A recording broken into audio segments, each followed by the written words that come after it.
Mpendwa mtazamaji, ni siku ya Ijumaa. Karibu katika tafakari ya neno la Mwenyezi Mungu. Tunalipata katika kitabu cha Nabii Yeremia sura ya 20 aya ya 10 hadi ya 13. Pia tunalipata katika Injili ya Yohana sura ya 10 aya ya 31 hadi ya 42.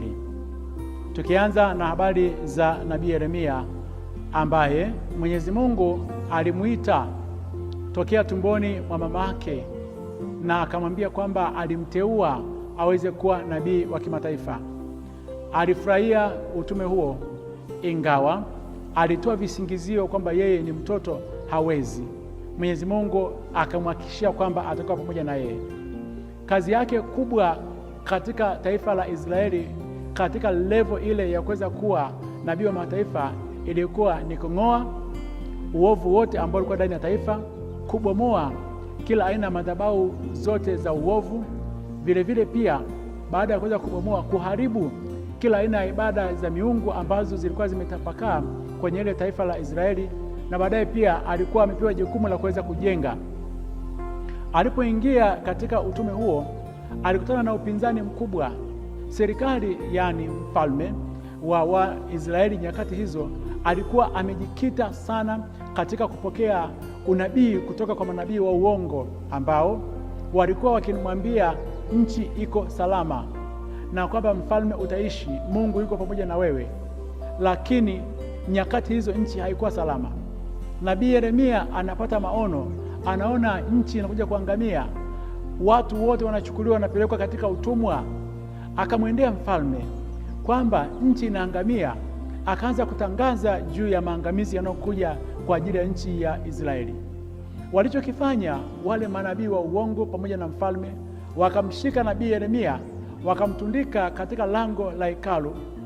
Katika lile lango wakamweka juu, wakamwambia sasa toa utabiri hapo. Wakamfunga, na isitoshe wakamchukua wakaenda kumtumbukiza ndani ya kisima kirefu afie huko. Hasa katika sura ya 20 ndipo nabii Yeremia analia kwa Mwenyezi Mungu kwamba utumishi wake umekuwa ni mateso. Utumishi ule wa kuweza kuwa nabii wa Mwenyezi Mungu umempelekea kufungwa, umempelekea kutengwa, umempelekea aweze kuonekana kituko.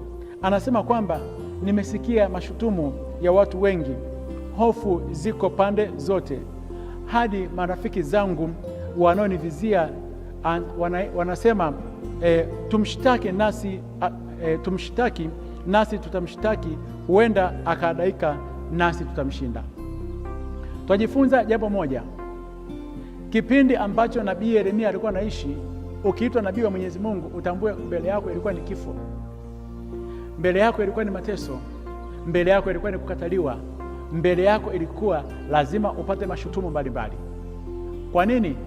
Manabii wa uongo ambao walikuwa wanatabiri mema walikuwa ni wengi, lakini manabii wa kweli walikuwa ni wachache. Na nabii alikuwa ni kinywa cha Mwenyezi Mungu, lazima aseme yale anayoyaona, na yasipotokea ilikuwa lazima uuawe, na usiposema moto ndani mwako unakutesa. Hasa hivi tunakutana na watu wengi wanaojiita manabii ambao wanapenda kuzungumza katika swala zima la mafanikio, hawatoi ule ujumbe wa Mwenyezi Mungu. Nabii alikuwa ni mpweke, lazima ajitenge, akae mbali kabisa na watu, asionekane huko mjini, yeye akae asikize sauti ya Mwenyezi Mungu. Lakini manabii wengi ambao sasa hivi tuko nao wako mjini, kazi yao ni kutabiri huko mjini.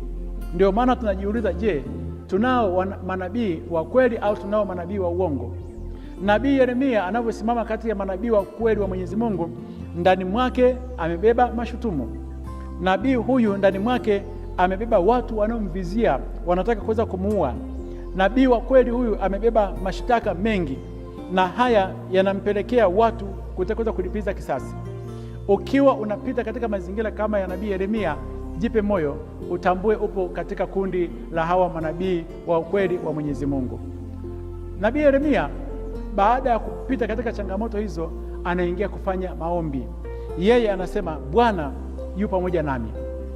Aliamini kwamba hata kama watu watamwacha, lakini kuna mtu mmoja ambaye hawezi kuacha, ambaye ni Bwana.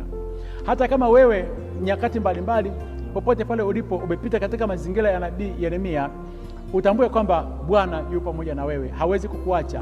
Hata kama mashutumu yamekuwa ni mengi, hata kama washindani wako wanakufanyia mambo ambayo ni mabaya, Bwana yu pamoja na wewe, hawezi kukuacha. Anasema ni mfano shujaa mwenye kutisha, hivyo basi wanaonionea watajikwaa, wala hawatashinda. Watatayarika sana, kwa sababu hawakutenda kwa akili. Wataona aibu ya milele ambayo haitasahauliwa kamwe. Neno la faraja ambalo huyu nabii Yeremia analibeba kwa Mwenyezi Mungu. Anaendelea, anasema maombi yake sasa kwa Mwenyezi Mungu, kwa sababu katika nyakati hizo ngumu alikuwa yuko peke yake.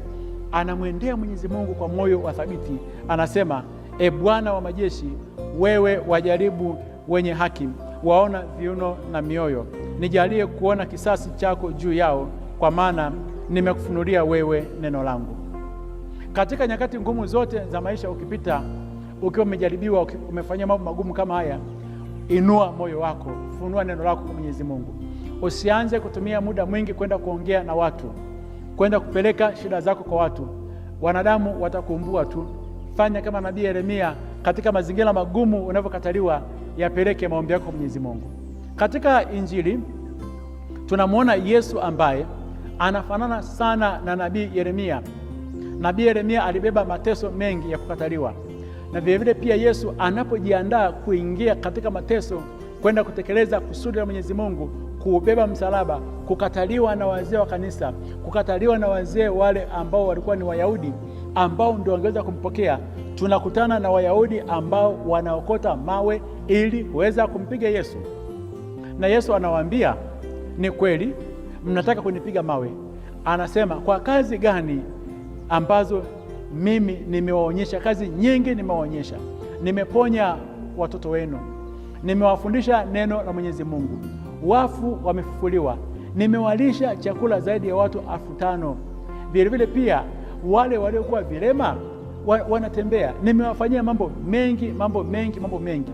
Kwa kazi gani ambazo mnataka kunipiga kwa mawe? Na wanamwambia kwamba kwa kazi nzuri ambazo umezifanya hatuwezi kupiga mawe. Tunakupiga mawe kwa sababu wewe umejiita, umefanya kufuru na umejiita kwamba ni mwana wa Mwenyezi Mungu. Katika safari ya maisha ya duniani hapa ambayo tuko nayo, unaweza wakawatendea watu mema mengi, ukajinyima hata ile nafasi yako uliokuwa nayo uweze kuwainua watu. Mwishoni kabisa mwa safari yako ya maisha, watu hawa ambao uliwatendea mambo mengi makubwa watakugeuka kama walivyomgeuka Yesu. Lakini usiache kutenda mema.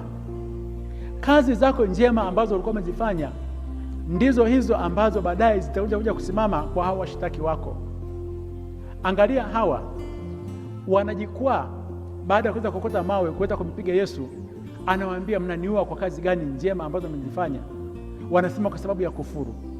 Hivyo basi, bakia mwaminifu kutenda mema kwa kila mmoja, hata kama umekataliwa.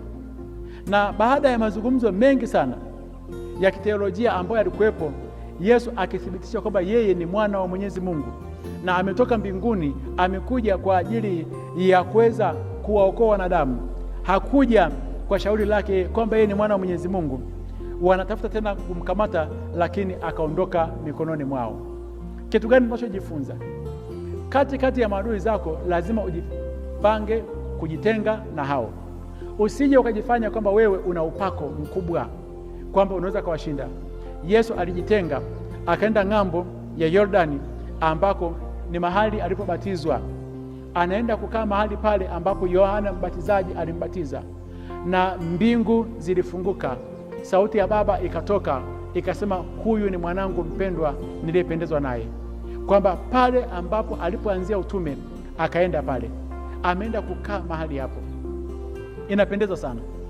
Kumbe nyakati ngumu za kuweza kukataliwa, nyakati ngumu za kufanyia mambo mabaya, kumbuka sehemu ile ya kwanza ambapo ulianzia huduma yako, sehemu ambapo Mwenyezi Mungu alijifunua kwako.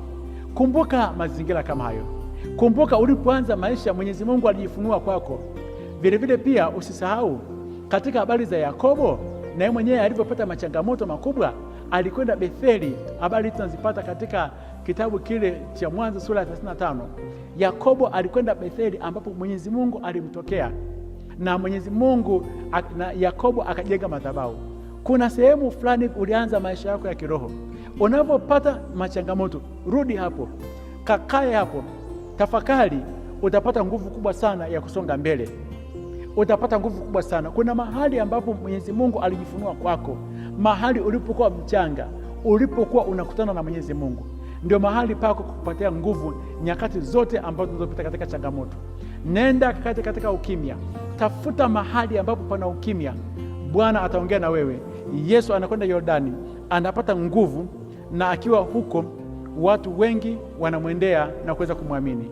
Katika nyakati hizi ambazo Yesu anaenda kuteseka, ambazo pia watu wengine wanateseka, tujifunze kujitenga, kukaa katika ukimya. Katika nyakati ngumu hizi ambazo Yesu anaenda kuteseka, nabii Yeremia pia anateseka, tujifunze kudumu katika kufanya kazi njema. Katika nyakati ngumu ambazo Yesu anateseka na nabii Yeremia anateswa, tujifunze pia kufanya maombi mbele za Mwenyezi Mungu. Akubariki na kulinda Mungu Mwenyezi, Baba na Mwana na Roho Mtakatifu. Amina.